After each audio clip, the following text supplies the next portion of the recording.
Tonight, Ukraine is making a major advance on the battlefield. Ukrainian soldiers crossing the Dnipro River. Moving closer to Crimea, which is occupied by Russia.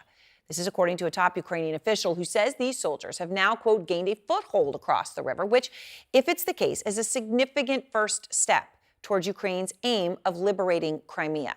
Russia hitting back, warning that, quote, a fiery hell will be thrown at Ukrainian soldiers. But pro-Kremlin military bloggers complained that Russian forces cannot oust the Ukrainians from their position. The development on the southern front line comes as Vladimir Putin is now pardoning and releasing convicted murderers. And if you look at some of the murders they convicted, it is horrific. And pardoning them because they'll fight in Ukraine. Fred Pleitgen is out front.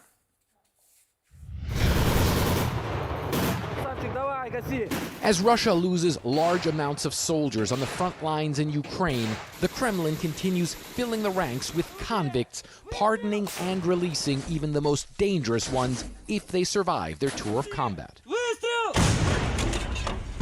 Sergei Kurbanov was sentenced to 20 years in prison in 2014 for organizing the high-profile killing of prominent journalist and Kremlin critic Anna Politkovskaya, who was gunned down in her apartment block in 2006.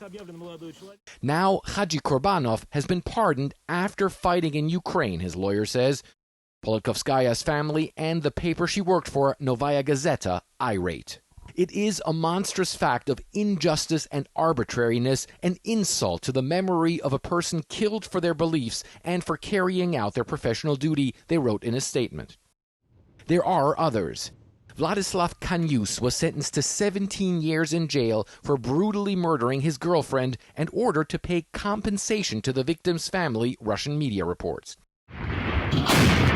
He was also pardoned after fighting in Ukraine and doesn't even have to pay the compensation, the Kremlin defending the decision.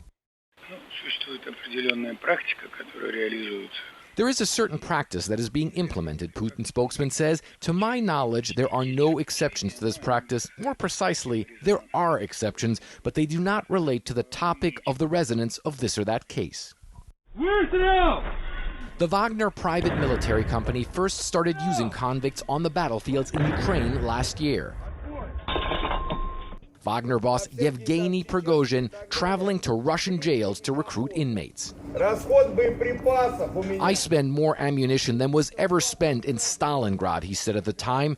First sin is deserting. No one leave the front, no one surrenders.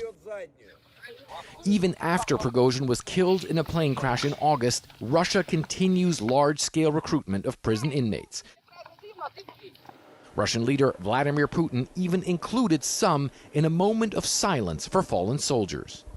We are all people. Everyone can make some mistakes. They once made them, but they gave their lives for their motherland and atoned for their guilt in full.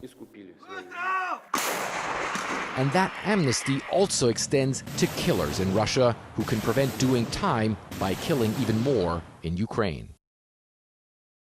And you know, Aaron, despite some public backlash even in Russia, when in some cases convicted murderers are released back into society, Vladimir Putin really doesn't seem to want to change course on this topic. In fact, his spokesman recently said that convicts, quote, atone with blood for crimes on the battlefield. Aaron?